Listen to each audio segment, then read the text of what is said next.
you choose graphic design as your profession, and what was the path that led you to this career?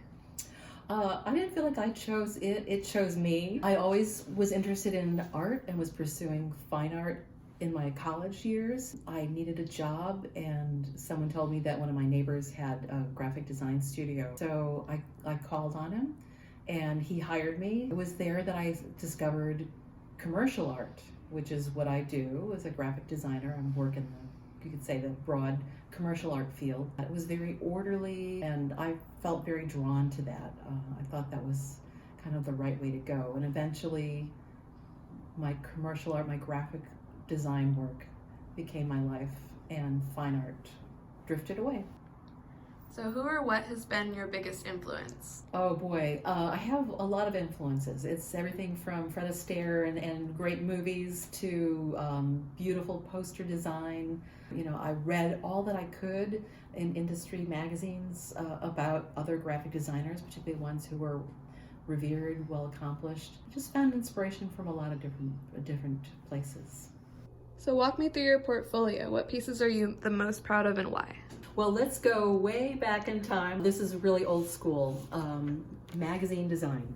So I was art director of Atlanta Magazine for 3 years. It was probably one of my most fun jobs. As art director, obviously I control the whole look and feel of the magazine. And as a matter of fact, not only was I the art director, I was the only designer on the magazine too.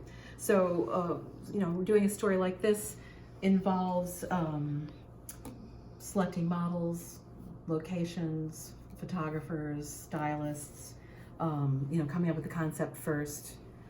This was a particularly fun story where we were actually, these are all real kids from high school, and one of the fun things was going with a photographer to the high school where we were doing a profile of the different types of kids in school. Like back when I was in high school, there were the greasers and the rah-rah girls and whatever different types of personalities.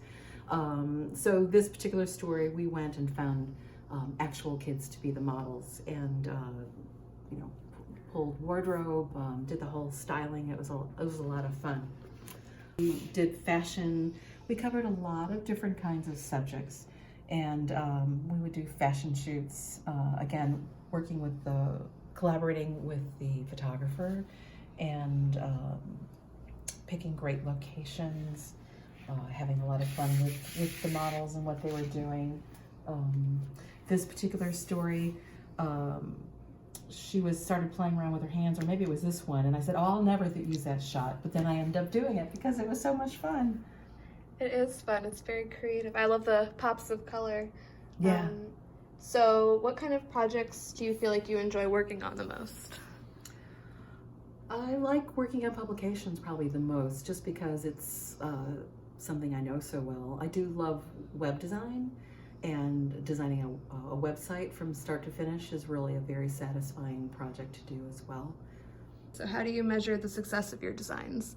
Well, nowadays we have data. So you can design something, and particularly if it's social media, and immediately find out how much interaction it's received and what type of interaction.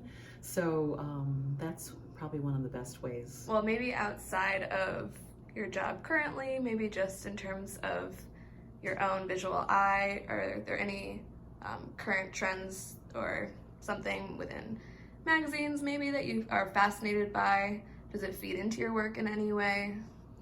I do like things that are really futuristic, and I love how new developments in technology can influence design of all kinds. So not even just, let's say, graphic design, but it could be design of objects or tools or what have you. But so I have an appreciation though for new trends and where we can go next with them.